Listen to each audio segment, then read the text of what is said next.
నమస్కారం. ఘంటారావానికి స్వాగతం. ముందుగా ప్రధాన అంశాలు. ఢిల్లీ ఎర్రకోట వద్ద భారీ పేలుడు, 10 మంది మృతి, 24 మందికి గాయాలు.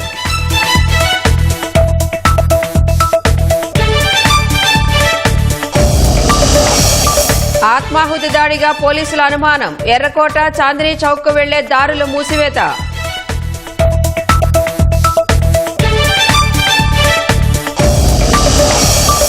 పేలుడు ధాటికి తునాతునకలైన వాహనాలు, ఛిద్రమైన మృతదేహాలు, భీతావహ వాతావరణం.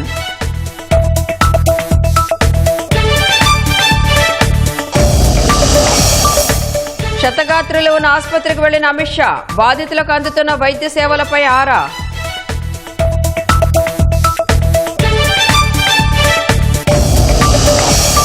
విజయవాడ సహా ప్రధాన నగరాల్లో హై అలర్ట్, రైల్వే స్టేషన్లు, బస్ స్టేషన్లలో పోలీసుల తనిఖీలు.